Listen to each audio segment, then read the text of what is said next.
Hello guys, welcome to my YouTube channel. हाँ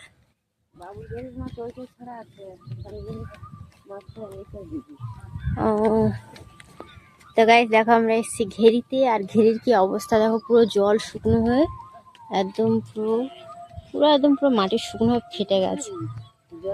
তা আমাদের ঘেরি আছে, তো আমরা মাছকে খেতে দিতে এসেছি এখানে।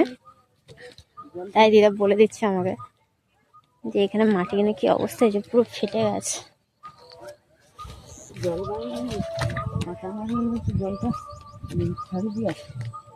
এই দেখো গাইস, এটা আমাদের ফেরি। হ্যাঁ দেখো, ওখানে একটা দাদু চিল্লাচ্ছে হ্যাঁ বাড়িতে।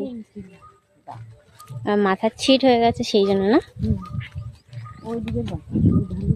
ওই ধার থেকে দিতে হবে। এইদিকে হাওয়া আসছে।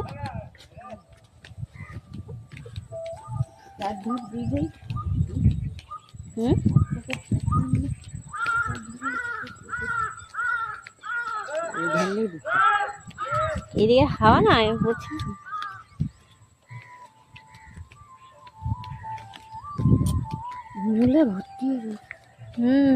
আগে এগুলো পুরো পরিষ্কার ছিল তো না, এত বড় বড় ইয়ে হয়ে গেছে। পরিষ্কার ছিল এখন। হ্যাঁ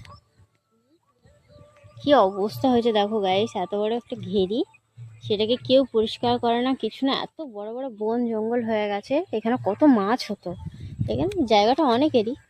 তো ওইদিকে মনে হচ্ছে কিছু নষ্ট করে দিয়েছে। যাই হোক, ওই দেখো আমার দিদা মাছকে খেতে দিচ্ছে। ভিডিও করছি, ভিডিও। এই না মাছ আছে। ছোট মাছ, তাই তো মাছগুলো খাচ্ছে। এই দেখো মাছগুলো খাচ্ছে। ওদের ওখানে মনে হয় পুজো শুরু হয়ে গেছে দিদা। ওই ওদের ওখানে যেখানে যাচ্ছে বলছিল যাবে। হ্যাঁ ডালা দিতে যাবো, খিচুড়ি খাইতে আছে।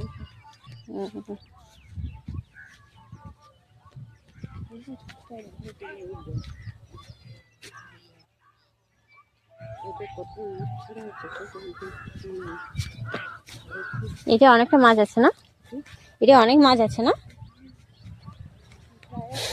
তো গাইস, এখানে এই ঘেরিতে আমরা যখন ছোট ছিলাম, আমার দাদু দিদার সঙ্গে এসে এখানে আমার দাদু জাল ফেলতো, আর আমরা এখানে শুধু চান করার জন্যই শুধু আসতাম মাছ ধরবো বলে। আর শুধু ঘুরে ঘুরে ঘুরে বাড়ি চলে আসতাম। অনেক মাছও হতো, অনেক মাছ হতো, ছাটি হতো, বাগদা হতো, তারপর তেলাপিয়া মাছ, তারপর ভেটকি মাছ। কারণ এটা নোনা জায়গা তো, তার জন্য। তোমরা দেখো আশেপাশে পুরোটাই ঘেরি।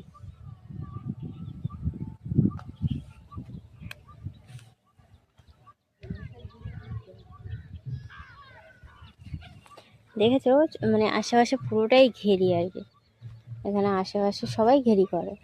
চাষের সময় চাষও হয়, কিছু কিছু লোক করে না, কিছু কিছু লোক করে এরকম।